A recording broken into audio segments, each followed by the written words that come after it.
শ্রীধাম নগরবর্তী প্রধান আমার যে সকল গৌরীর প্রাণ প্রিয় ভক্তগণ এমন সুখময় রজনীটাকে পরিত্যাগ করে সুখের নিদ্রাটাকে পরিহার করে আজকে যারা সারারাত্র ধরে ভগবানের লীলামৃত আস্বাদন করছে,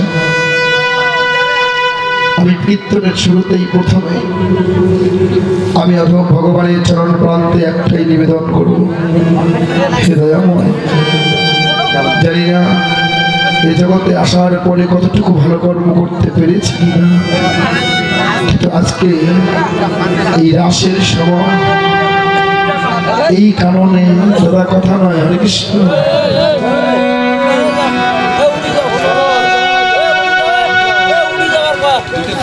এক জায়গায় বসে থাকলে কথা হবে।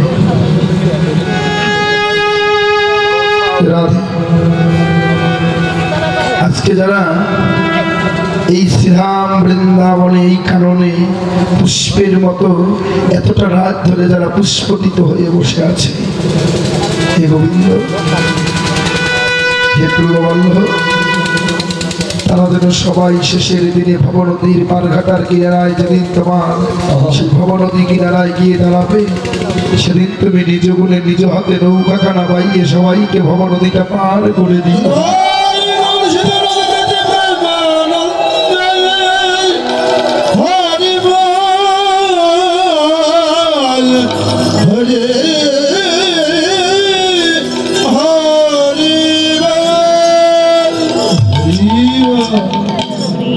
বর্তমান যে লীলা স্মরণে যাচ্ছি বাবা, এর নাম হচ্ছে মহামহা রাসলীলা, তাই না? ভগবানের সর্বোত্তম লীলা, সর্বশ্রেষ্ঠ লীলা, সর্বশেষ লীলা রাসলীলা। রাস মানে রাশি হচ্ছে কি রস, বাষ্পের আকার, আর হচ্ছে কি রস নাকি? কিন্তু মাঝখানের আকারটা বাদ দিন তো কি হবে? রস। কিন্তু এই আকারটা দাঁড়ালো কেন?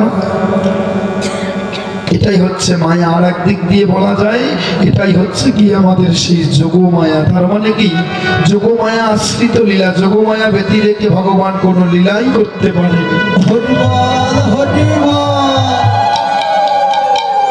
এই যোগমায়া মহামায়া ইনি হচ্ছেন কি জীবাত্মা এবং পরমাত্মার মিলনের মাধ্যম, তাকে বলা হয় ঘটক। দেখবেন বিয়ে করতে গেলে কিন্তু মা ঘটক লাগে না, লাগে না? কারণ একজন মাধ্যম কিন্তু লাগে, তাছাড়া হয় না। কিন্তু বর্তমান যুগে লাগে না, এই ফোনে ফোনে হয়ে যায়। হ্যাঁ, কিন্তু আগেকার দিনে লাগতো, ঘটক লাগতো। এই যে মাধ্যম, যোগাযোগের যে ব্যবস্থা, মিলনের যে ব্যবস্থা, এটা কি করে দিলেন? যোগমায়া মহামায়া। তিনি না হলে ভগবান কোন লীলাই সুসম্পন্ন করতে পারে না। তো যাই হোক, আমরা এবারে সেই রসকীর্তন, বাবা দেখুন, কীর্তন শুধু নাচানাচি লাফালাফি নয়, কীর্তনের মধ্যে কি রতন আছে এটাকে একটু আমাদের খুঁজে নিতে হবে, তাই না? দেখুন কি বললেন, শাস্ত্রে বলেছে দুগ্ধেতে লবণী আছে মন্থন করো গিয়ে, মুখ্য অর্থ ঢাকা আছে বহু অর্থ দিয়ে। হরি হরি। দুধের মধ্যে লবণী আছে না দাদা? কিন্তু আপনাকে এক মন দুদিনে যদি এখানে দিয়ে বলি যে দাদা আমাকে লবণী তো বাইর করে দিন, বের হবে? পারবেন? কেন? ওটাকে একটা নিয়ন্ত্রণ, একটা পরিবেশে আনতে হবে। মন্থন দণ্ড দিয়ে মন্থন করতে করতে করতে করতে সেখান থেকে আসল বস্তুটা বেরিয়ে আসে। আমাদের সনাতন ধর্মটা হচ্ছে এমনই জিনিস, উপর থেকে ঠোকর মেরে চলে গেলে কাজ হবে না, এর ভিতরে ঢুকতে হবে, তবেই এটা বোঝাতে হবে।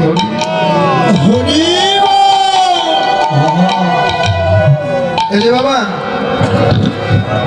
সকলেই জগতে বেল ছেলেন তো, বেল চেনেন? সবাই চিনে। কিন্তু এই বেল যখন গাছে ধরে আস্তে আস্তে যখন পুরো হয়ে যায় ভিতরটা খুব দেখে যায় না, কিন্তু উপরের আবরণটা কি পাকে? ও কিন্তু পাকার রং ধরে কিন্তু নরম আর হয় না, হয় ওটা কিন্তু শক্তই হয়ে যায়। কিন্তু আমাদের দেশে কিছু পাখি বা কিছু কাক আছে, ওটা সেবা করতে এসে উপরে থেকে বসে যখন উপরের এই খোসাটাতে ঠোকর মারে কিন্তু ঠক ঠক একটা আওয়াজ হয়। হ্যাঁ, তারা মনে মনে ভাবে এর উপরেই যে শক্ত, ভিতরে না জানি আর কি থাকবে। এর আশ্বাদন করে কোনো লাভ হবে না, ওর ছেড়ে চলে যায়। ঠিক তদ্রূপ আমাদের এই সনাতন ধর্মটা পাকা বেলের মতো, তাই না? কেন বলুন তো? কারণ পাকা বেল খেলে দেহের কি উপকার হয় কিনা? নিশ্চয়ই উপকার হয়, এটাতে কোনো ভেজাল। তাহলে দেখুন আমাদের এই সনাতন ধর্মটা এমনই মা, কেমন জানেন, পাকা বেলের মতো। কিন্তু আমরা কিছু যুবক ছেলে মেয়েরা আছি যারা ওর ধারে কাছে যাই না, অন্যের মুখে শুনে বলি যে আমাদের এই ধর্মে কি আর আছে। কিন্তু ওরা জানে না যে এত সুন্দর একটা ধর্মের ভিতরে, একটু গ্রন্থের ভিতরে প্রবেশ করে দেখি এতে কত অমৃত আছে, কত সুস্বাদ আছে।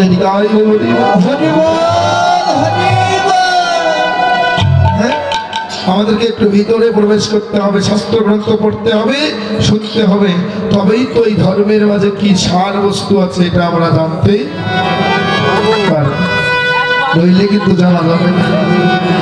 দেখো আমি এই কথাটাই বলবো যে আজকে আমাদের এই সনাতন ধর্ম থেকে যে জায়গায় কীর্তনে যাই, গতকালকে কীর্তন হয়েছিল শেরপুর জামালপুরে, কীর্তন করেছি রাত্রি 2টায়। গ্রুপ কীর্তন শেষ করে এই অবস্থায় রওনা হয়েছি। বাবা কণ্ঠের অবস্থা বেশি তো ভালো ঘুম হয় জানি। যাই হোক, আমার এসে আপনাদের এই ভক্তবৃন্দের চরণ দর্শন হলো, এটা আমার অনেক পাওয়া। আসলে শুধু টাকার বিনিময়ে কীর্তন তা নয়, টাকা দেবে, পরিশ্রম করলে টাকা দেবে, কিন্তু এই যে ভক্ত সঙ্গ কি আর টাকা দিয়ে কেনা যায়? এই টাকার বিনিময় হয়? এ কখনো সম্ভব? তো যাই হোক, আমি সেই জায়গায় দেখতে পেয়েছি, যেখানে যাই সেখানে শুনতে পাই যে আমাদের ধর্ম থেকে ধর্মান্তরিত হয়ে অনেক ছেলে মেয়েরা আজকে চলে যাচ্ছে। বাস্তব কথা, যায় কিনা? কিন্তু এর পিছনে মূলত দায়ী কারা?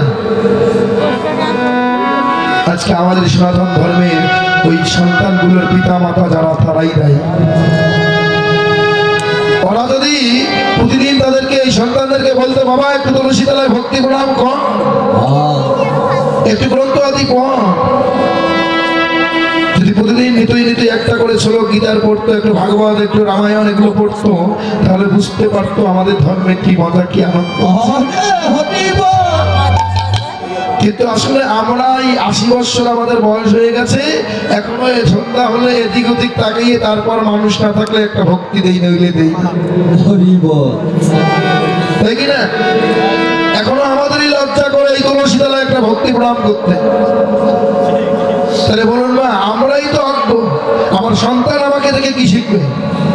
কিন্তু দেখুন স্মার্টফোন কিনে দিয়েছি, বাবা 30,000 টাকা দিয়ে ফোন কিনে দিলাম, সারাদিন ধরে বাড়িতে বসে শুয়ে ওই ফোন টিপছে, কিন্তু কোনোদিন তো বললাম না গীতাখানা হাতে দিয়ে একটু গীতাটা পাঠ কর, আমি একটু বসে বসে বাবা আমরা। তাহলে বলুন এই দোষগুলো কার? আমাদের। এজন্য আমি অনুরোধ করে বলে যাবো আজকের এই হৃদয় বেলা শেষ আসলে, যার যার ঘরে এই সন্তানগুলো আছে, আপনারা একটু তাদেরকে সময় দিন, তাদেরকে ধর্মের পথে নিয়ে আসুন, এবং আপনি নিজেও আসুন। কারণ নিজে আচরিয়ে ধর্ম, তবে তো জীবের শিখায়। মহাপ্রভুর বাণী এটা, যে নিজেকে আগে আচরণ করতে হবে, তারপর ভগবানকে জীবকে শিখাচ্ছেন। ঠিক তদ্রূপ আমরা নিজেই যদি তুলসী তলায় ভক্তি প্রণাম না করি, আমার সন্তান শিখবে কোথা থেকে? কখনো শিখবে না।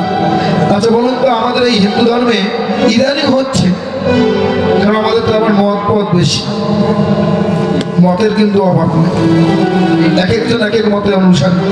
ইদানিং কিছু হচ্ছে স্কুল, কিন্তু তাছাড়া কোনো আমাদের শেখার মাধ্যম কোনো স্কুল কলেজ নাই। আছে যা শিক্ষা পাই আমরা এই কীর্তন থেকে। এই কীর্তনে এসেছি, আমি 4 ঘন্টা বকবক করে যাব, যারা এখানে শুনে এখানে রেখে যাবেন তাদের তো যাওয়া আসা ঈশান নাকি। আর যারা এই এতগুলো কথার মধ্যে একটি কথা বা দুটি কথা হৃদয়ে ধারণ করে যদি আপনারা পালন করেন, দেখবেন আপনার একদিন সুফল অবশ্যই হবে, কুফল হবে।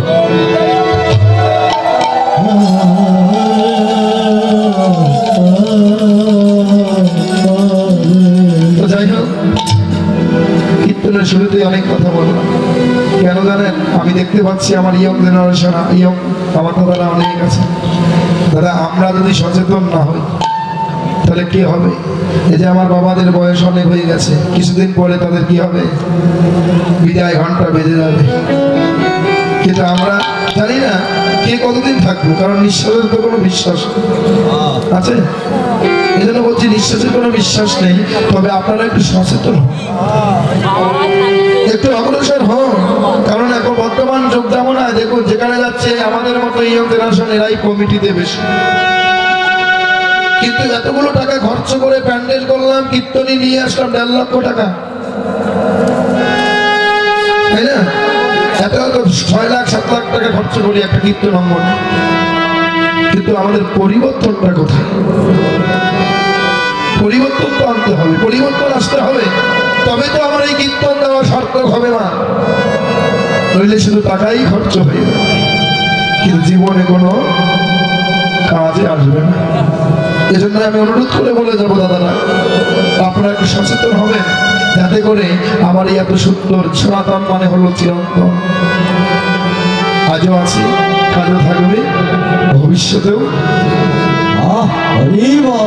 এর কোনো ক্ষয় নেই। তাহলে এত সুন্দর একটা ধর্ম আমরা জন্মগ্রহণ করে আজকে আমরা এখনো যারা অবহেলা করে আজকে দিনগুলো কাটাচ্ছি, জানি না এত সুন্দর জন্ম চলে যাওয়ার পরে আর এমন ভজন যোগ্য জন্ম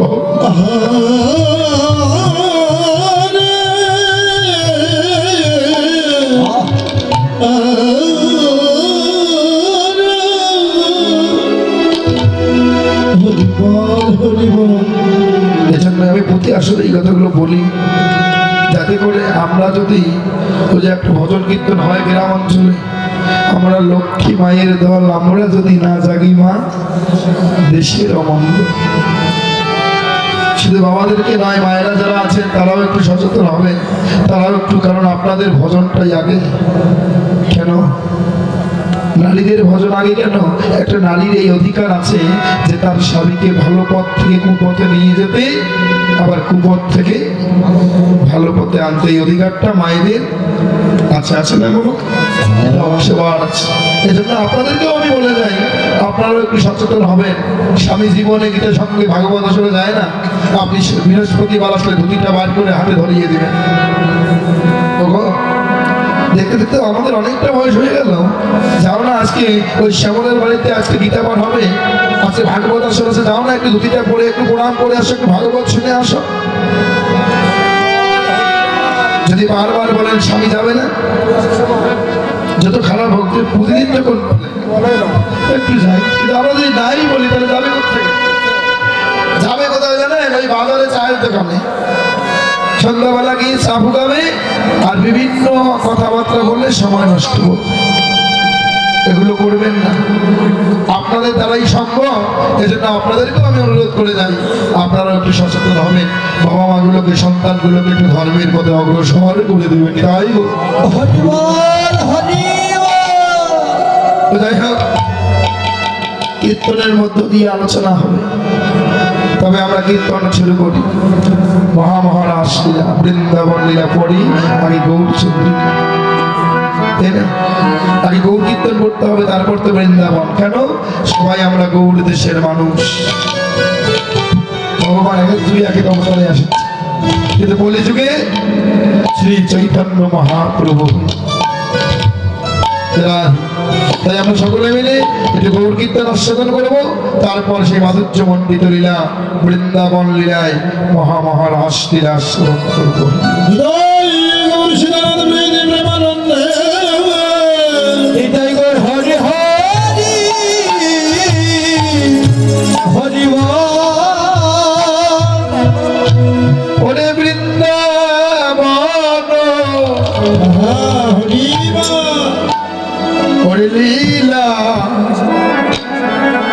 লীলা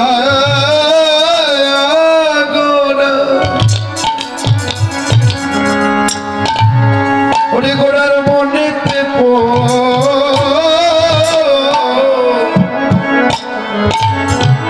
মনেতে পড়িল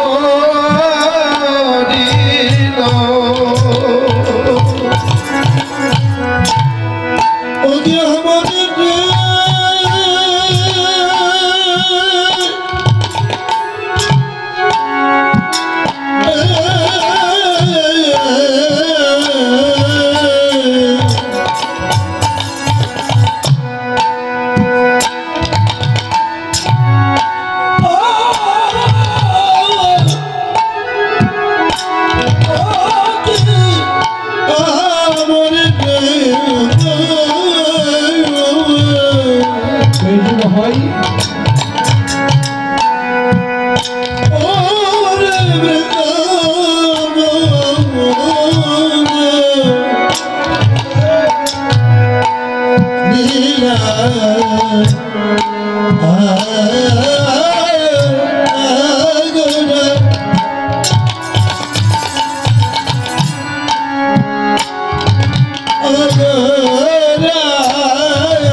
সেই যমুনা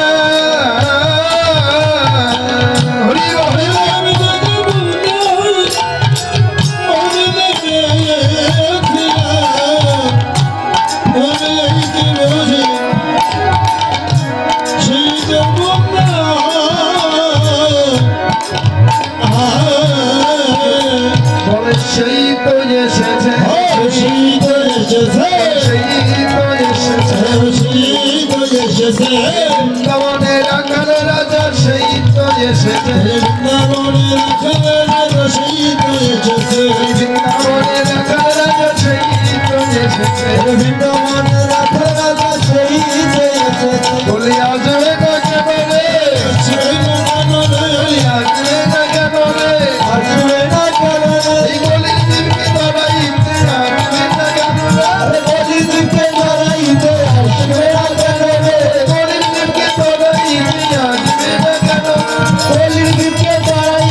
আসবে না কেন রে চুরি করে এসেছে চুরি করে এসেছে সচি মাতার ভাঙা ঘরে চুরি করে এসেছে সচি মাতার ভাঙা ঘরে চুরি করে এসেছে সচি মাতার ভাঙা ঘরে চুরি করে এসেছে সচি মাতার ভাঙা ঘরে চুরি করে এসেছে হরি নামের হরি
পরম কৃষ্ণ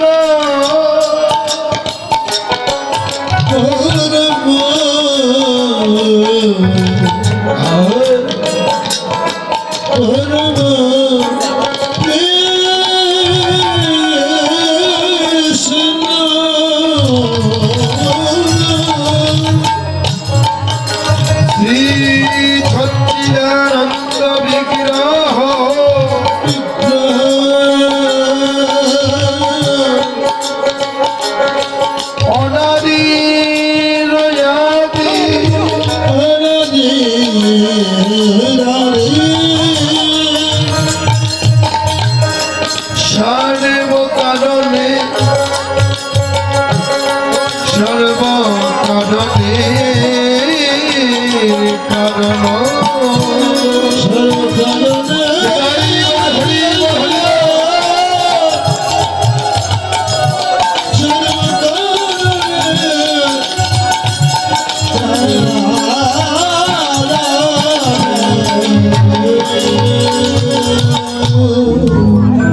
ঈশ্বর পরম কৃষ্ণ সচ্চিদানন্দ বিগ্রহ অনাদি দয়াদি সর্বকারণের কারণ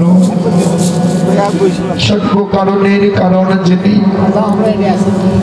সেই ভগবান এলেন আজকে ধুলির ধরায় নদিয়ার মাঝে কোথায় হরি বল হরি রাধে উপস্থিত ভক্ত সজ্জন মন্ডলী ভক্তিমতী মায়েরা কীর্তন হরিবাসরে যাহা দান করা হয় এ দান কখনো বিফলে যায় না, সেটা ভবনদী পারের কড়ি হয়ে রয়ে যায়। কিন্তু এখানে কথা আছে বাবা, আজকে আমাকে টাকা দিলে আমি খুশি হয়ে বলছি সেটা দান হয়, কড়ি হয়, তাই না? কিন্তু কড়ি কখন হবে? যদি আপনার এই দেওয়া অর্থটা আমিও আপনাদের মতো এমন বৈষ্ণব সেবায় লাগাতে পারি,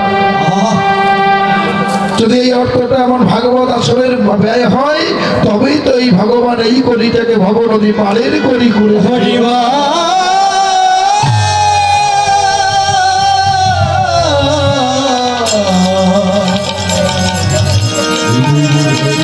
যিনি এই কড়ি দান করেছেন জানি না তার অন্তরের অভিলাষ থেকে প্রভুর কাছে প্রার্থনা করবো, হে গোবিন্দ, যে মনোবাসনা নিয়ে আমাকে অর্থ দান করেছেন তার মনোবাসনা তুমি পূরণ করো, আর এই কৃপা করো আমি বলবো না তুমি অনেক ধন দাও, সম্পদ দাও। জগতে আমরা যে যেমন করবো কর্ম করবো বাবা, ঠিক ভগবান তেমনই তাকে ফল দেবে, তাই না? যার যেমন কর্ম তার তেমনই, এজন্য তাকে তেমনই ফল দেবে। তবে ভগবান তুমি এতটুকু কৃপা করো সেজন্য বাকি জীবনটা তোমার ভগবত সঙ্গে ভক্ত সঙ্গ করে যেতে পারে। কি বললেন? ঈশ্বর সর্বকারণের কারণ, তাই না? বাবা বৃন্দাবন লীলা করার মনেতে পড়িল, সুরধনির ভাবে যমুনা ভাবে, আজ সেই প্রবান্ন ভাবটিকে হৃদয়ে ধারণ করে আজ গৌর সুন্দরের বনে পড়ে গেছে সেই বৃন্দাবনের রাশির কথা। কিন্তু কোথায় পাবে আজকে নদিয়ার মাঝে, কোথায় পাবে সেই যমুনা? মহাপ্রভু এক মাসের জন্য একটা ব্রত করেছে, যার নাম হলো হরিনামের ব্রত। কোথায়? শ্রীবাস সঙ্গম। কাদেরকে নিয়ে? ভক্তদেরকে সঙ্গে নিয়ে প্রতিদিন প্রভাতকালে ব্রহ্ম মুহূর্তে সকল ভক্তদেরকে সঙ্গে নিয়ে শ্রীবাসের অঙ্গিনায় এসে মধুর হরিনাম কীর্তন করে। কিন্তু ও বাবা, শ্রীবাস কে? বলে তিনি এক ভক্ত নাকি? কিন্তু শ্রীবাস শব্দের অর্থটা কি? শ্রী শব্দের অর্থ হচ্ছে সুন্দর, আর বাস শব্দের অর্থ হচ্ছে স্থান বা বাসা। কিন্তু মহাপ্রভু যে নিতই নিত এই শ্রীবাসের অঙ্গনে কীর্তন করবে তা নয়। আপনার এই ভাষাটাও যদি সুন্দর হয় তবে আপনার হৃদয় ভাষার মধ্যেও মহাপ্রভু দিবানিশি কীর্তন করবেই করবে।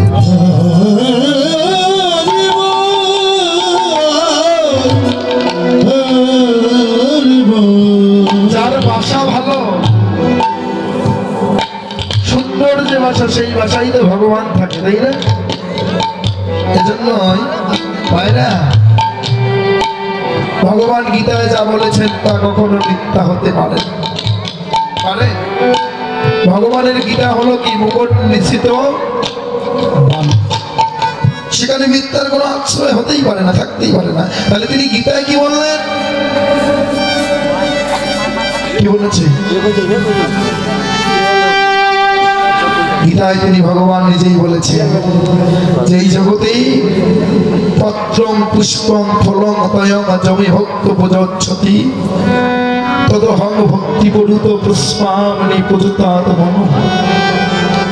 জগতের মুখে যে ভক্তগণ আমাদের দেহ মন প্রাণ জীবন যৌবন সবকিছু সমর্পণ করে দেয়,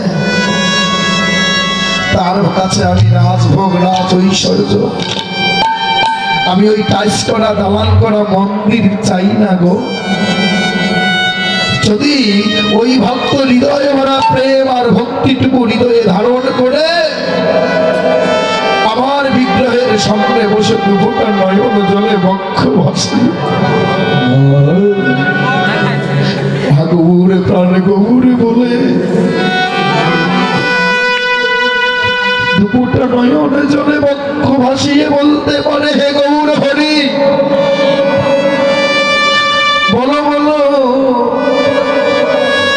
কি দিবে পুজিব তোমার,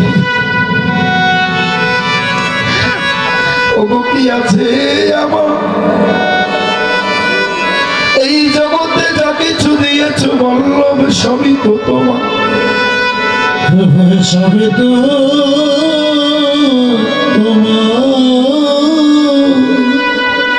তোমার চরণে দিবার মতোই আমার তো কিছু না।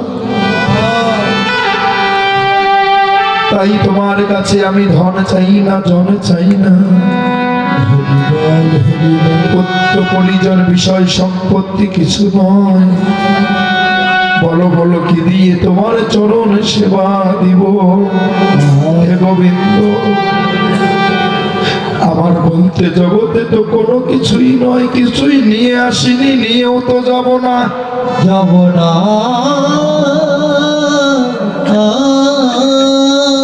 আমার আমার যে জনে করে তার সর্বনাশ হয়। কেন? ভগবান আবারও গীতা দিয়েই আজকে বুঝালেন যে দেখো আমি জগতে গীতার মধ্যে আরেকটা অধ্যায় দিয়েছি যার নাম হলো কর্মযোগ। বাবা কর্ম কয় প্রকার গো? কর্ম হচ্ছে দুই প্রকার, একটা হলো সকাম কর্ম আর একটা হচ্ছে নিষ্কাম কর্ম। তাহলে সকাম কর্ম কোনটি? যে কর্মের মাঝে আমার আমিত্ব আছে, চাওয়া পাওয়া আছে, এটা হলো সকাম কর্ম। এটা এই কর্ম দিয়ে কখনো গোবিন্দ কৃপা লাভ করা সম্ভব নয়। যদি পারেন নিষ্কাম কর্ম করো। ভগবান বলেছে ওরে জীব তোমরা কর্ম কর্ম কর্ম যদি ভালো হয় আমি ফল নিয়েই তো বসে আছি, আমি তোমাদেরকে ভালো ফলই দিব রে, তবে কর্মর ফলটা তোমরা আমার চরণে অর্পণ করে দিও। আমি তো তোমাদের কাছে কিছু চাই না, টাকা নয়, পয়সা নয়, টাইস করা মন্দির নয়, রাজভোগ নয়, শুধু আত্মনিবেদন, শুধু কর্মের ফলটুকু তোমরা আমার চরণে নিবেদন করো। তাছাড়া আমি জগতে আর কোনো কিছু চাওয়া পাওয়ার আশা করি না রে। তাই তো বাবা আমাদের নিষ্কাম কর্ম করতে হবে। ভগবান তো ফল দেবে, কিন্তু ফলের আশাটুকু যেন গোবিন্দ চরণেই সঙ্গে দিতে পারে, আর কিছু। এজন্য কর্মটাকে দুই ভাগে ভাগ করলেন, একটা হলো নিষ্কাম কর্ম আর একটা হচ্ছে সকাম কর্ম। নিষ্কাম কর্ম হচ্ছে আমি যা কিছুই করছি সব কিছুর মালিক ভগবান। হে প্রভু আমি কর্ম করে যাচ্ছি, আমার কর্মটা যদি ভালো হয় তুমি আমাকে ভালো ফলই দিও। কিন্তু দেখবে আজকাল অনেক হরিবসর হয়, অনেক শ্রাদ্ধ অনুষ্ঠান হয়, বাবা বেঁচে থাকতে এক মুঠো ভালো খাবার দিতে পারি না, কিন্তু মরে গেলে 10 গ্রামের লোক ডেকে ঢোল পিটিয়ে লোক ডেকেই বিশাল বড় এখন প্যান্ডেল করে 6 লক্ষ টাকা খরচ করে বিভিন্ন রকমের খাওয়ার আয়োজন করি কিনা, কিন্তু এতে কি কোনো লাভ হবে? বলছে বেঁচে থাকতে দিলে না তুমি লবণ ভাত, মরে গিয়েছে দুধ ভাত দিয়ে কোনো লাভ হবে? কোনো লাভ হবে, শুধু গর্তই শেষ হয়ে যাবে। তাই তো বলেছিল সেদিন কবে, যদি ধর্মরাজ যুধিষ্ঠির প্রতিদিনের মতো রাজ্য ফিরে পেয়ে রাজসভা করে বসে, হঠাৎ একদিন নকুল ওই রাজসভায় আসতে গিয়ে দেখে কি আমি কি দেখলাম রাস্তার এক ধারে, আমি যে রাস্তা দিয়ে পার হতেছিলাম সেই রাস্তায় একটা ছোট্ট একটা সুড়ঙ্গ দেখলাম। আর ওই সুড়ঙ্গ দিয়ে বিশাল বড় মস্ত বড় একটা হাতি পার হয়ে গেল, কিন্তু তার লেজটা আটকে গেল, আর বের হচ্ছে। আরেক রাস্তা দিয়ে কে আছে? নকুল আছে। আরেক রাস্তা দিয়ে সহদেব আছে। সে কি দেখতে পেল যে খুব সুন্দর একটা কৃষ্ণ নাম করা নামাবলী গায়ে দিয়ে একটা পাখির উপরে সর্বাঙ্গে কৃষ্ণ নাম লেখা, কিন্তু সে কি করছে? বিষ্ঠার উপরে, বিষ্ঠা পর্যন্ত মলের উপর বসে বসে ওই মলগুলো ঠুকরাচ্ছে। সহজে মনে মনে ভাবলেন এ কি? কৃষ্ণ নাম তার সর্বাঙ্গে লেখা, সেখানে ওই ময়লার উপর বসে থাকবে? হ্যাঁ, এই মলের উপর বসে এখানে ঠুকরাবে? অর্জুন, নকুল, সহদেব, ভীম আর এক পথ দিয়ে আসে। সে কি দেখতে পেল? সে দেখতে পেল কি চতুর্দিকে 5টা কুয়া, মাঝখানে একটা, চতুর্দিকে 4টা, আর মাঝখানে একটা। সে দেখলো যে একটা কুয়োর জল উঠে আজকে 4টা কুয়ো ভরে যাচ্ছে। আবার দেখতে পেল ওই 4টে কুয়ো থেকে জল পড়ে একটা কুয়োই ভর্তি হচ্ছে না।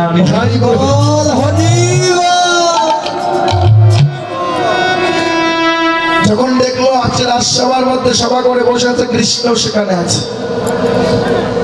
সবাই এসে বলছে, কৃষ্ণ তুমি তো আমাদের রাজা, তুমি তো সভা করে বসে আছো, ধর্মরাজ যুধিষ্ঠির সেখানে বসে।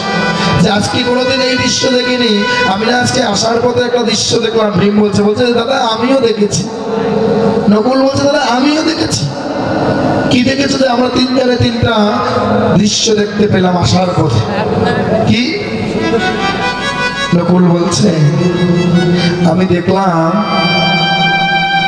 কি দেখেছো বলো? কৃষ্ণ বলছে বলো তুমি কি দেখলে? বলে আমি আসার পথে দেখলাম যে একটা পাখি তার সর্বাঙ্গে কৃষ্ণ নাম লেখা, কিন্তু সে ময়লার উপর বসে ঠুকরাচ্ছে। কারণটা কি? ধার্মিক মানুষ কি এত অপরিষ্কার হয়?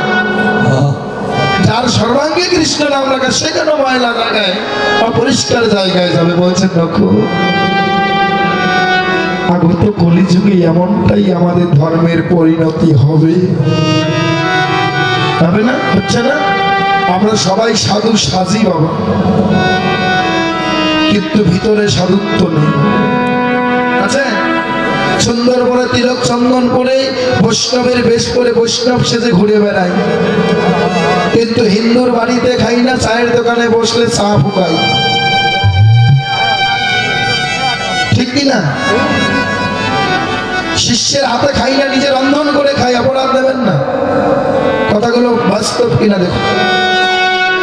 শিষ্যের হাতে খাই না, কিন্তু চায়ের দোকানে, রাস্তাঘাটে চায়ের দোকানে ওটাখানে কি ব্রাহ্মণ চালেন্দে বসে আছে, চা ফুকাচ্ছি। আমাদের এই হিন্দু, আমাদের এই সনাতন ধর্মের পরিণতিটা এমন হবে কলিযুগে।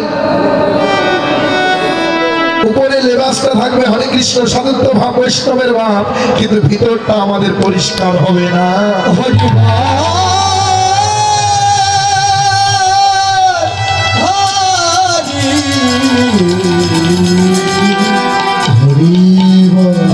বুঝতে পেরেছ?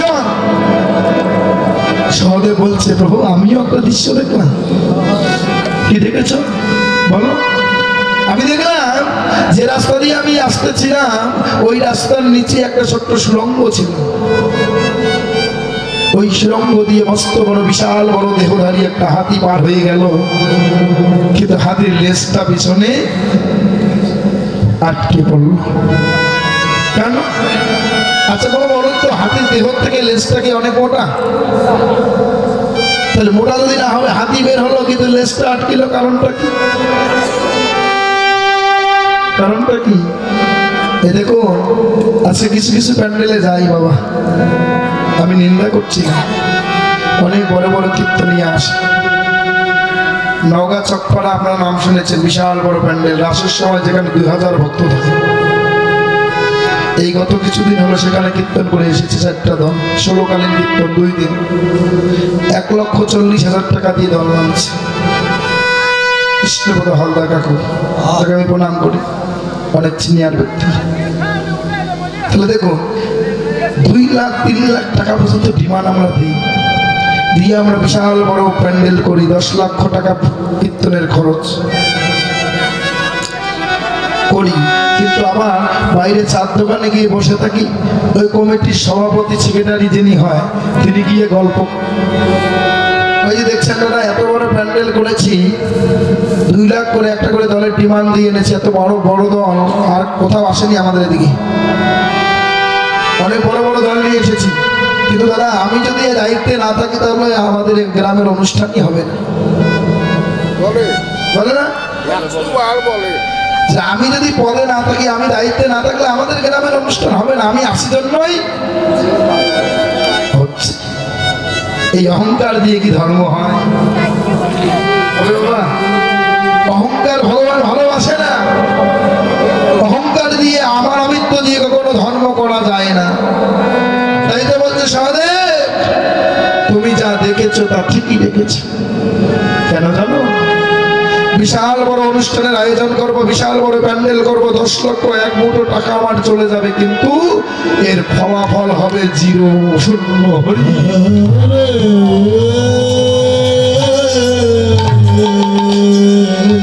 কোনো ফল হবে না। এত বড় অনুষ্ঠান করলাম, এত টাকা খরচ করলাম, কিন্তু কি শেষে গিয়ে অল্প একটুর জন্য আমি সব আমার ধ্বংস হয়ে, তার মানে কি লেজের মধ্যে কি আটকে গেল? তার মানে এতগুলো টাকা খরচ করলাম, কিন্তু আমরা পুণ্য অর্জন করতে পারলাম। এমন ধর্ম কেউ করবেন না, এমন কীর্তন আসর দেবেন না। কি বললে? বলল অহংকার শূন্য হয়ে লহ কৃষ্ণ নাম, কৃষ্ণ মাতা কৃষ্ণ পিতা, ওই কৃষ্ণ আমার, কৃষ্ণ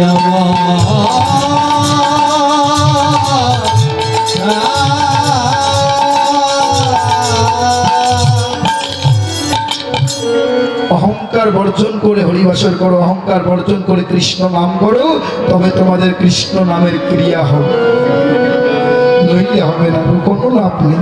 তাই বললাম যে বাবা বেঁচে থাকতে লবণ ভাত দিতে পারছি না, আর মরে গিয়েছে 10 গ্রামের মানুষ ঢোল পিটিয়ে নিমন্ত্রণ করে লক্ষ লক্ষ টাকা খরচ করছি, কিন্তু কোনো লাভ হবে না, কোনো লাভ নেই। ভীম বলছে দাদা আমি একটা জিনিস দেখেছি গো। কি দেখেছো তুমি? আমার বলে দেখেছি একটা জিনিস, কি জানো? আমি আসতে ধরেছিলাম, দেখলাম রাস্তার পাশে 5টা কুয়ো, এই 5টা কুয়োর তার মধ্যে 4টা চারিদিকে, মাঝখানে একটা। এই 4টা কুয়োর জল দিয়ে একটা কুয়ো কখনো ভরছে না, আবার কিছুক্ষণ পরে দেখলাম ওই একটা কুয়োর জল দিয়ে 4টা কুয়ো ভরে যাচ্ছে, উতলে পড়ে যায়। ভালো জিনিস দেখেছো, এগুলো হবে তো বলি যুগে, হবে না? হচ্ছে না বাবা?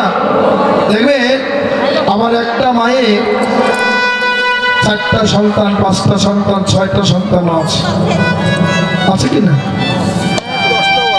তাহলে দেখুন, কোনো সন্তানকে ছোট রেখে যদি পিতা মরে যায়, কিন্তু ওই মা অন্যের বাড়িতে কাজ করে হলেও, পরিশ্রম করে হলেও সন্তানকে কষ্ট দেয় না, সে লালিত পালিত করে বড় করে, এটা মা পারে। তাহলে যে কষ্ট করে আজকে শীতের রজনীকে পরিত্যাগ করে মা সন্তানকে বুকে নিয়ে, আমরা এমনও করেছি ছোটবেলা সবাই মায়ের বুকের উপর পোশাক পায়খানা করেছি, কিন্তু ওই মা তো কোনোদিন বলেনি হে ভগবান আমার এই সন্তানের মৃত্যু হয় না কেন? মা কি বলতে পারে? হ্যাঁ বলে। কি বলে জানে? হে গোবিন্দ, হে প্রভু, এত যন্ত্রণা ভালো লাগে না, এর চেয়ে আমার নিজের মরণ যদি হতো এতেই আমার। কিন্তু মা কোনোদিন বলে না যে আমার সন্তানের মরণ হোক, বলে আমার নিজের মরণ হোক, এরই নাম মা। আর সেই মা কত না কষ্ট করে অন্যের বাড়িতে হাত ভাঙ্গা খাটুনি খেটে ওই সন্তানকে লালিত পালিত করে বড় করে। সুশিক্ষায় শিক্ষিত করে চাকরি নেয়, যখন সুন্দর একটা রমণী নিয়ে আসি, ওই রমণীর মোহমায়ায় পড়ে আজকে 4টা সন্তান থাকার কারণেও মায়ের ওই বৃদ্ধ মায়ের এক মুঠো ভাত একটু মুঠো অন্ন জোটে না। যে হতভাগিনী মা দুঃখিনী মা আজকে নিজে ইনকাম করে নিজে পরিশ্রম করে 4টি সন্তানকে ছোট থেকে বড় করছে, অথচ বৃদ্ধ বয়সে ওই একটি মায়ের উদর পুরানোর মতো 4টি সন্তানের কেউ হতে পারল না। এগুলো কি হচ্ছে কিনা? আপনাদের এদিকে হয় কিনা জানি না, আমাদের এদিকে অনেক সচরাচর দেখা যায়। মাকে লাস্টে কি করে জানে? ভাগাভাগি করে নেয়। 1 মাস আমার ঘরে খাবে মা, আর 1 মাস ওই ছোট ভাইয়ের ঘরে, আর 1 মাস ওই বড় ভাইয়ের ঘরে। ওরে মাকে কি ভাগ করা যায় রে? হ্যাঁ, মা তো সেই দিন ভাগ করেনি যে একটা স্তন দুগ্ধ আমি এক সন্তানকে দেবো, আর একটা আরেকজনকে দেবো। আমার না খেয়ে আমি থাকতে পারবো, কিন্তু বাঁচা তোমরা কখনো না খেয়ে থেকো না, তোমরা কখনো কষ্ট করো।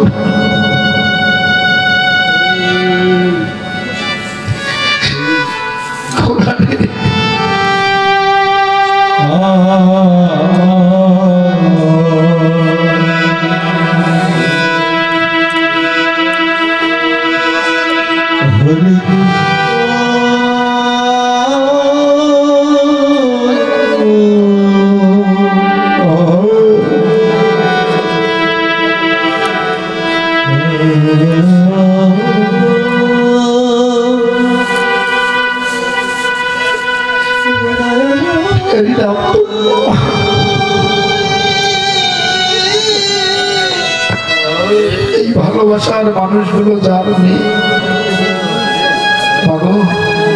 তারাই জানে যে আজকে মা আমার ঘরে কতটা ধন ছিল, কিন্তু তারা হারিয়ে ফেলেছি, তারাই বুঝি।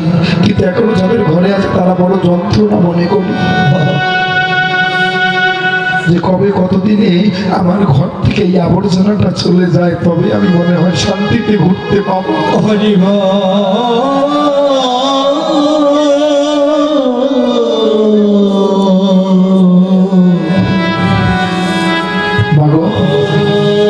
এরকম হচ্ছে, এরকমটাই হচ্ছে এই কলিযুগে। এদিকে মহাপ্রভু 1 মাসের ব্রত করে প্রতিদিন প্রভাতকালে শ্রীবাসের অঙ্গনে কীর্তন করছে। হঠাৎ করে মহাপ্রভু বাইরের দিকে তাকিয়ে দেখতে পেল যে আজকে বাইরের জগৎটা আজকে এত রাত থাকতে আলোয় আলোকিত হয়ে গেছে। কেন? আমি যে সেই গত যুগে আমি কথা দিয়েছিলাম আমি ভক্তদেরকে নিয়ে নদিয়ার মাঝে গিয়ে আমি নদিয়ায় গিয়ে রাস করবো, সেই রাসের দিন বুঝে আজকে পূর্ণ চন্দ্রের উদয় হল।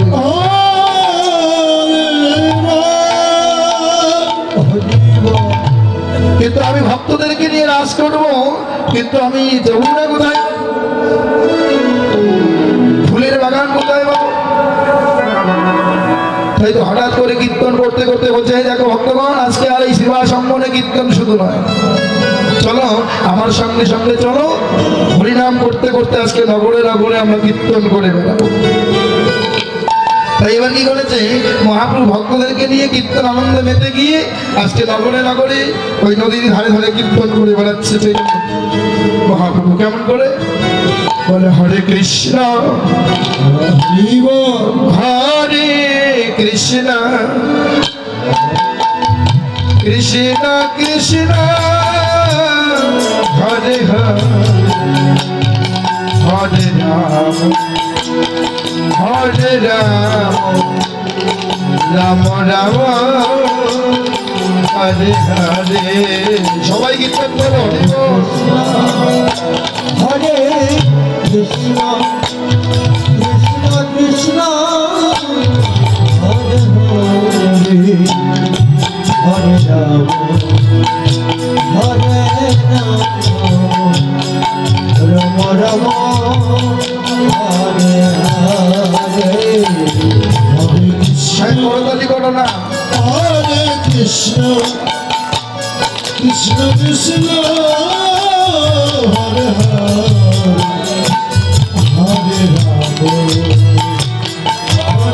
রাম হরে হরে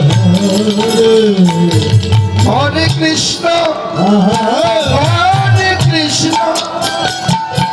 কৃষ্ণ কৃষ্ণ হরে হরে হরে রাম রাম রাম হরে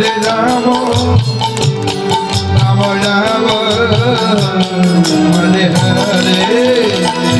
হরে কৃষ্ণ কৃষ্ণ কৃষ্ণ হরে হরে হরে হরে রাম রাম রাম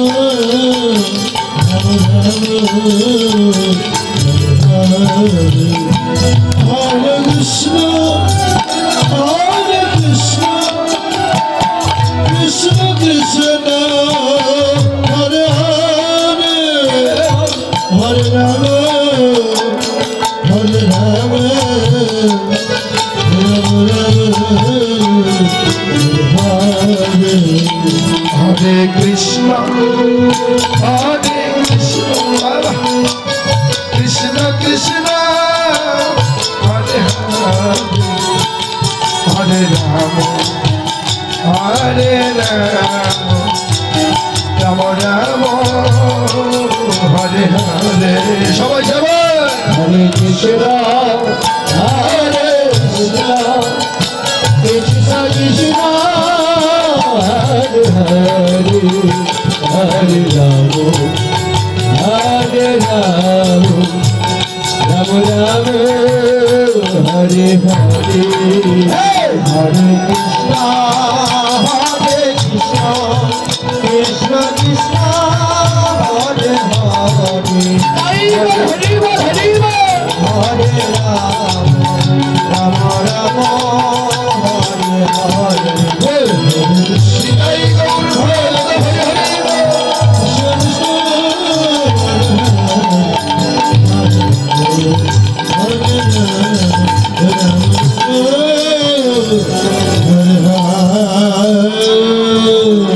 বলি চৈতন্য মহাপ্রভু কি নিতাই চাঁদ কি কীর্তন ভালো লাগছে নাকি রাধে রাধে কীর্তন ভালো লাগছে না বাবা রাধে রাধে সবাই আমরা ভাবের ঘরে ডুবে গেছি তাই না কীর্তনের মধ্যেই ডুবে গেছি ভালো যদিও ভক্ত সংখ্যা কম কিন্তু আপনাদের শ্রবণটা বড় মধুর এজন্য বলছে যে শ্রবণ যদি মধুর হয় তবে কীর্তন মধুর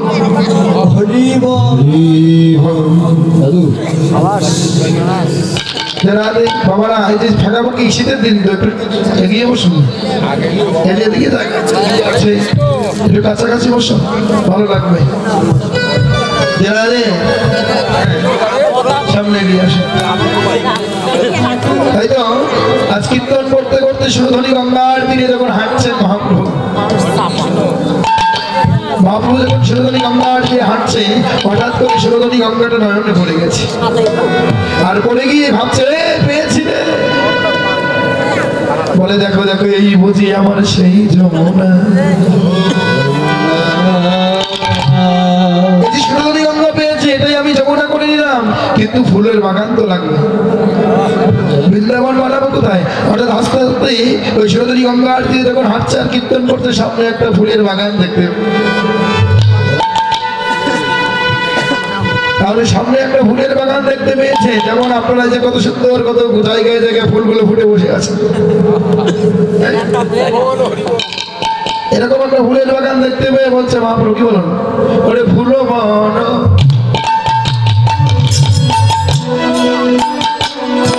দেখে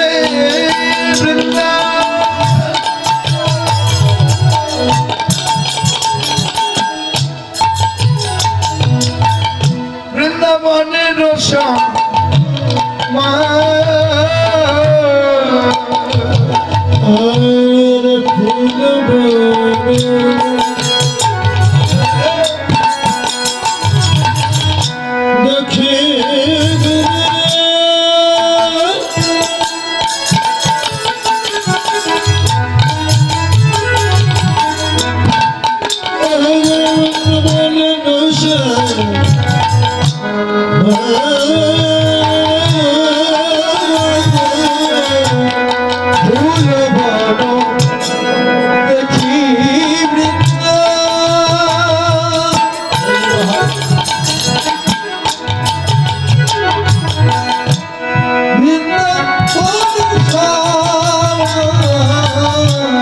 সহচর দেখে করে গোপী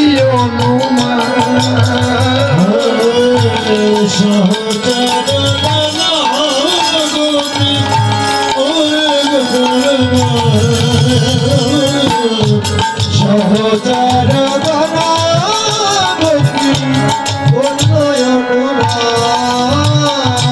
বলে এরাই তো ব্রজে গোপী হবে।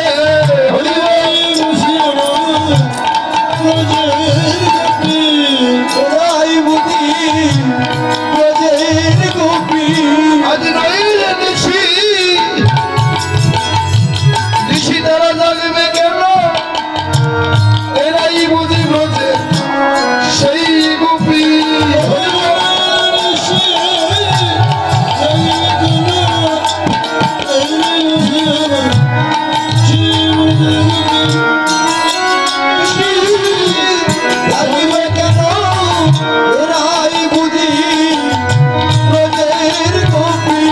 আরে সহচর গোপী গোপী বলে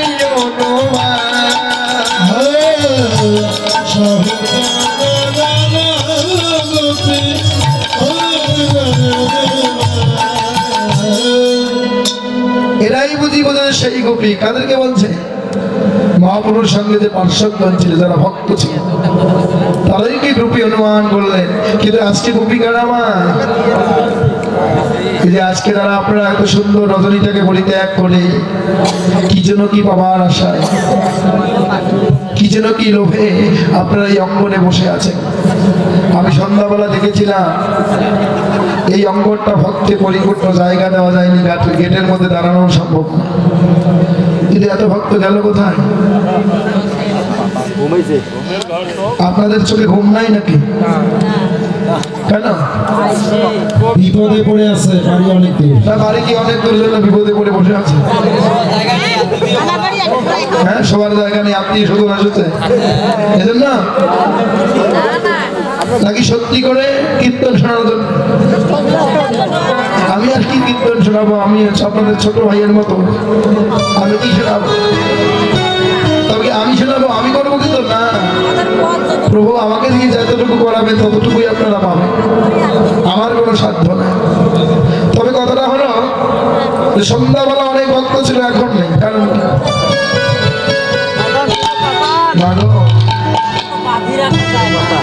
শোনেন, একটা বাগানে কিন্তু বিভিন্ন রকমের ফুল ফুটে, অনেক রকমের ফুল হয়।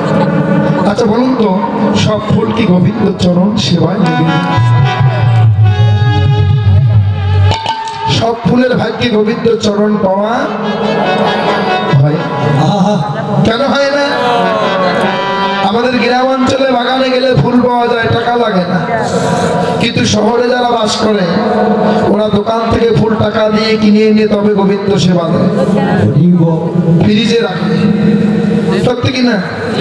আমি নারায়ণগঞ্জ ছিলাম 7 বছর। আমার এই কীর্তন জগৎ কিন্তু ওই নারায়ণগঞ্জ থেকেই শুরু।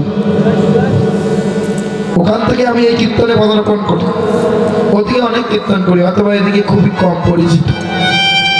গত বছর আমার দাদা ওই যে তাঁতিবাজার, রংপুর তাঁতিবাজার কি বলেন, তাঁতিপাড়া কামাল গাছ না, ওখানে আমি কীর্তন করেছি। দাদা আমার কাঠ নিয়েছে। উনি যেদিন ফোন দেয় আমাকে, দাদা আমাদের এখানে আসতেই হবে, আমি গত বছর তাঁতি কামাল গাছ না আপনার কাঠ নিয়েছি, কথা বলেছিলাম। হ্যাঁ দাদা, আমার গতকাল বললাম না কীর্তন ছিল শেরপুরে, আমি এতটা রিস্ক নিতে চাই। কিন্তু দাদা বলেছে, দাদা আপনি দরকার হলে সূর্য পূজা কীর্তন করবেন, কিন্তু আপনাকে আসতেই হবে। আর এই জন্যই ভগবান নিয়ে এসেছেন, তাই আমি কষ্ট করে হলেও আপনাদের কাছে আসতে পেরেছি, এটাই আমার ধন্যজনক।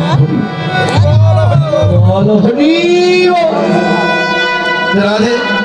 তাহলে দেখুন কি বললাম, যে বাগানে অনেক ফুল ফোটে, দোকানেও অনেক ফুল আছে, কিন্তু সকল ফুলের ভাগ্যে গোবিন্দ চরণ প্রাপ্তি হয়।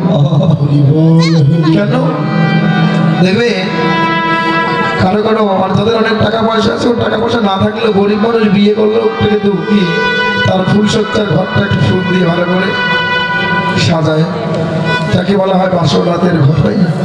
তাহলে দেখুন একই দোকানের ফুল কেউ এসে ওই বাসরাতের ফুল সজ্জার রাতে সজ্জিত হয়ে থাকলে, তাই কি না? আবার একই দোকানের ফুল কোন নামি দামি ব্যক্তি যদি এই জগৎ ছেড়ে দেহ রেখে চলে যায়, ওই ফুল কিনে এনে মালা গেতে ওই মৃত ব্যক্তির গলায় ঝুলিয়ে দিয়ে চারিদানাতে কাঁধে করে বলি বলো হরি হরি বলো হরি বলো হরি হরি বল করতে করতে শ্মশানে নিয়ে, তাই কিনা না? শ্মশানে নিয়ে গিয়ে ওই ফুলের মালা শুদ্ধ পুড়িয়ে শ্মশানে ছাই করে উড়িয়ে দেয়। আবার একই দোকানের ফুল জগতে যারা আমার কৃষ্ণ ভক্ত হয় ওরা ক্রয় করে কিনে নিয়ে এসে ব্রহ্ম মুহূর্তে উঠে প্রাতকালে স্নান করে সেই ব্রহ্ম মুহূর্তে গোবিন্দ বিগ্রহের সামনে বসে যখনই দেবতা নয়ন জল পরিচ্ছন্ন করে কৃষ্ণায় গোবিন্দায় বলে গোবিন্দ চরণে পুষ্প নিবেদন করে, ওই ফুলগুলো আমার গোবিন্দ চরণ প্রাপ্তি হয়ে যায়। তাহলে মা একই বাগানে কত রকম ফুল ফোটে, একই দোকানে কত রকম ফুল থাকে, সবার ভাগ্যে যেমন গোবিন্দ চরণ পাওয়া হয় না, এ জগতে কত রকমের মানুষ আছে কিন্তু সবার ভাগ্যে এমন কৃষ্ণ চরণে আশ্রয় করা যায় না।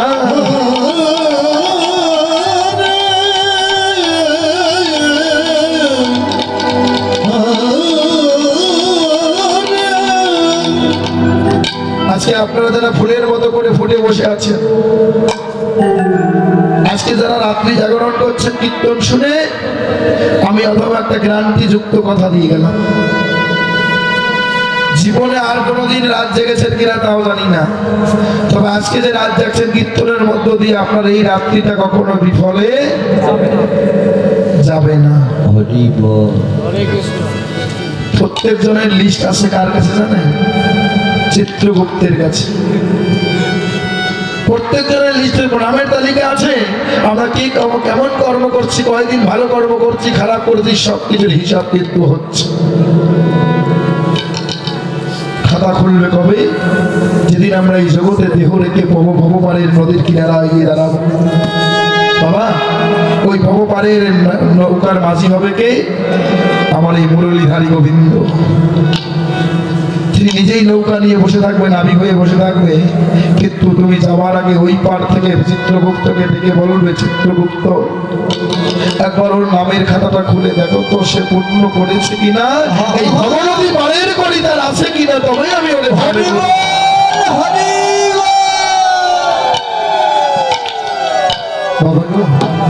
ভবনদী পারের করি না থাকলে সেদিনের ওই ভবনদীটা পার করা সম্ভব নয়। এই জাগতিক জগতে নদী পার হতে গেলে টাকা লাগে, লাগে না? পয়সা লাগে, কিন্তু এই জাগতিক জগতে টাকা দিয়ে কি আর ভবনদী পার হওয়া যাবে? যাবে না। এই জন্য বললে ভবনদীর কিনারায় আমাদের সবাইকে যেতে হবে, যাব, কিন্তু ওই ভবনদীর কিনারায় তিনজন ব্যক্তির সঙ্গে আমার দেখা হবে। এই তিনজন ব্যক্তি কারা কারা? এক হচ্ছে আমার ওই মুরলীধারী গোবিন্দ, তিনি নিজেই নাবিক হয়ে নৌকায় বসে থাকবে। আর একজন হলো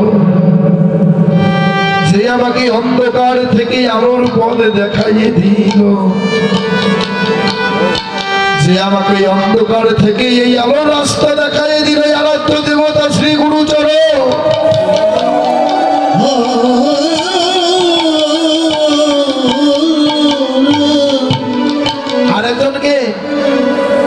আরেকজন হচ্ছে এই যে আজকে রাত্রে আপনারা যাদের সঙ্গে বসে হরিনাম শুনছেন, ভক্ত সঙ্গ করছেন, বাবা যদি ভাগ্য করুন একই দিনে এখান থেকে আপনাদের কেউ একই সঙ্গে যদি কেউ চলে যেতে পারে, ওই ভবনদীর পারঘাটার কিনারায় গিয়ে দেখবেন যে আজকে যাদের সঙ্গে ওই জগতে ভক্ত সঙ্গ করেছিলাম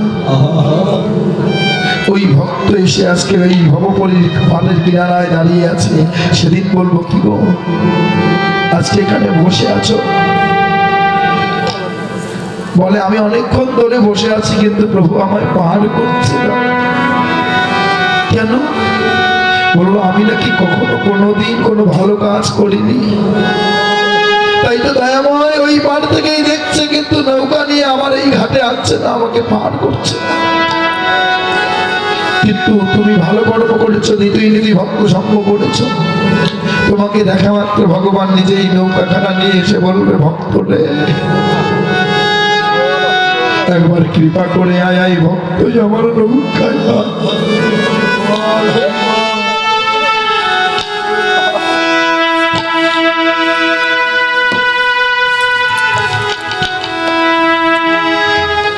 আর সেদিন আমরাও ডাকবো, আর কি বলবো, বলিও কি মাধব রে দয়া করে করে নিও, আমার নাই পারের করি।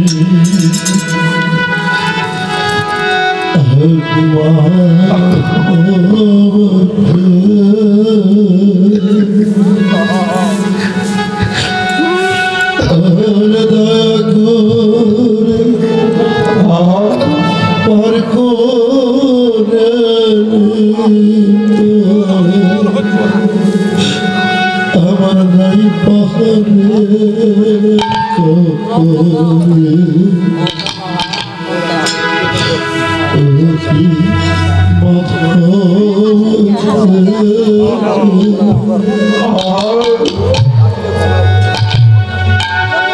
দয়া করে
কি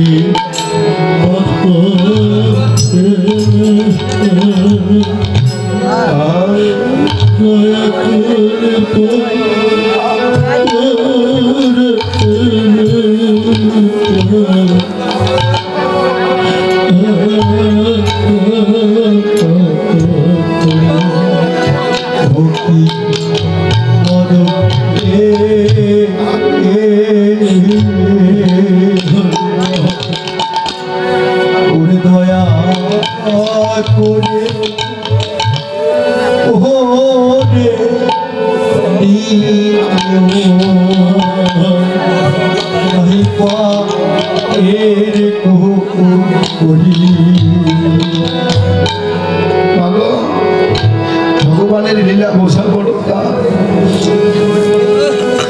দেখুন রাজা হরিশ্চন্দ্র বড় দানবের রাজা ছিল,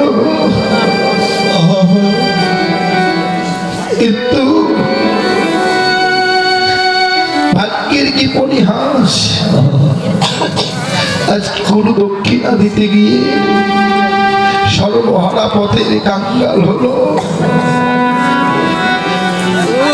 হরিশ্চন্দ্র গিয়ে কি বললেন, শ্মশানে মরা পড়ার দায়িত্ব নিচ্ছে, আর তার স্ত্রী অন্যের ঘরে দাসিত্ব করছে।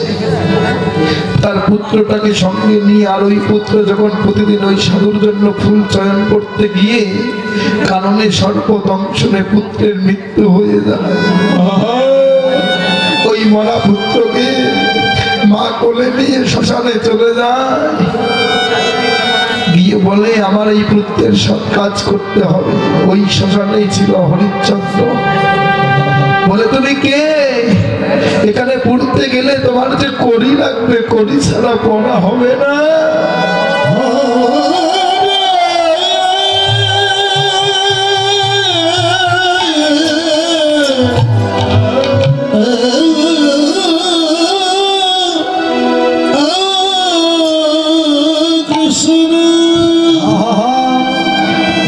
দুজনের দিকে তাকায় বলছে আমার অনেক কিছু ছিল। হরিশ্চন্দ্রের স্ত্রী সেদিন বলেছিল আমার অনেক কিছু ছিল, আমি রাজরানী ছিলাম, কিন্তু ভাগ্য দোষে আজকে ভিখারিনী হয়েছি। বলছে কি, কে রাজা ছিল, কার ঘরণী তুমি ছিলে? বলে আমার স্বামীও আজকে রাজ্য ছাড়া, আমিও আজকে রাজ্য ছাড়া। যেই না বদন পানে দেখেছে, বলছে ও তুমি কেন এখানে মরা পুত্রকে দিয়ে? তুমি আমার সেই, চলো এখানে কড়ি ছাড়া হবে না, একবার ওই ঘাটের কিনারায় গিয়ে গঙ্গায় গিয়ে আমরা পার করে দেব। তাই তো সেদিন ওই মরা পুত্রকে ঘাটের পানে নিয়ে বলেছিল, বলি এমন সুখে রাজ্য ছাড়ি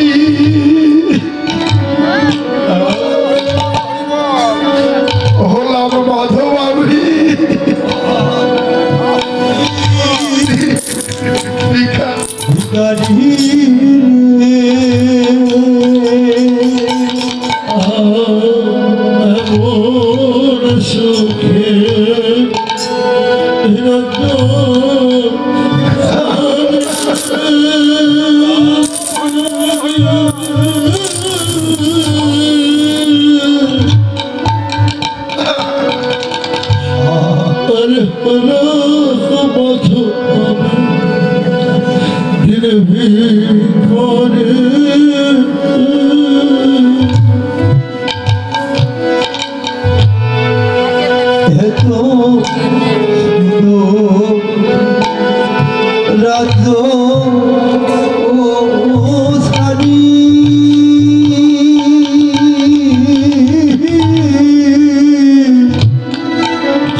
মাধব রে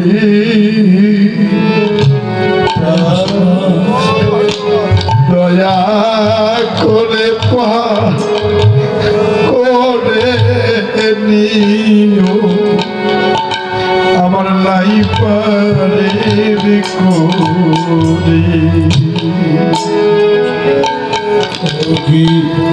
মাধব রে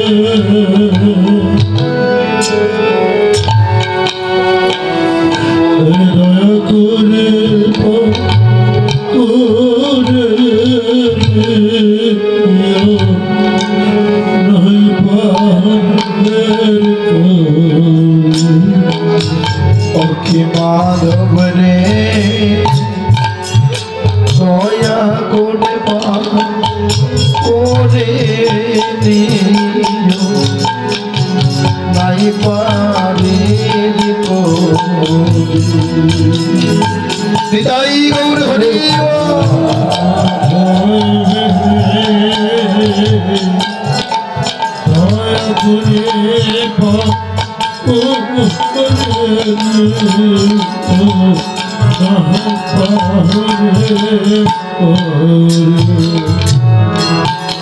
বাবা ঠিক সেই দিন যেদিন ভগবানের কিনারায় গিয়ে দাঁড়াবো সেদিন আমি যখন যাব যদি আমার ভালো কর্ম থাকে তবে ভগবান নৌকা নিয়ে ঘাটে ভিড়াবে ওকে নেবে না কিন্তু ভক্তের সঙ্গে এটাই গুণ সেদিন ওই ভক্তকে ছেড়ে কিন্তু আমরা চলে যেতে পারবো না সেদিন আমরা কি বলবো জানেন হে গোবিন্দ ও সকাল থেকে এসে যখন বসে আছে আমরা ওই জগতে থাকাকালীন একসঙ্গে একদিন রাত্রিবেলা ভক্ত সঙ্গ করেছিলাম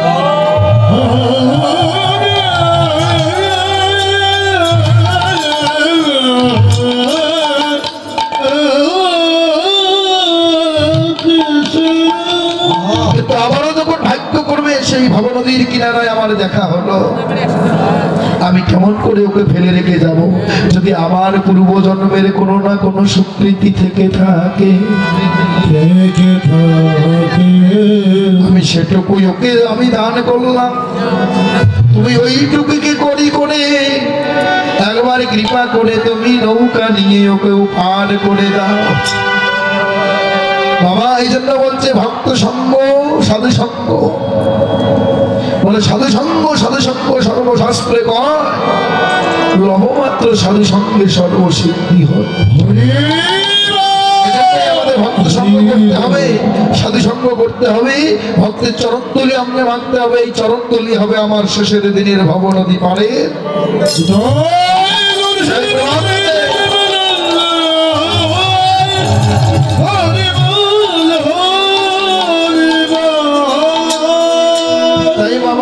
কৃপণতা কখনো করবেন না ভক্তির আসনে সাধুর বাজারে বৈষ্ণবের বাজারে কীর্তন অঙ্গনে গিয়ে উঁচু নিচু জাতির বিচার করবেন না পাশে যে জন বসে থাকবে একবার ভক্ত মনে করে তাদের চরণ তুলি সর্বাঙ্গে মাগবেন তবেই আমাদের ভবনদী পারের কড়ি হয়ে যাবে তাই তো একবার সবাই মাগো মাগো ভক্তে চরণ ধুলি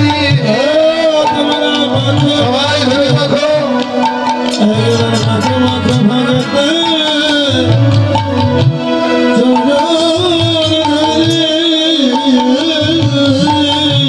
তোমার মাখো মাখো ভক্তে ভক্তের চরণ ধুলি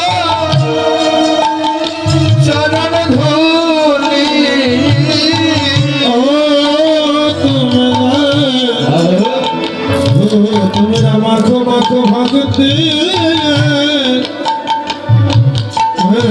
চরণে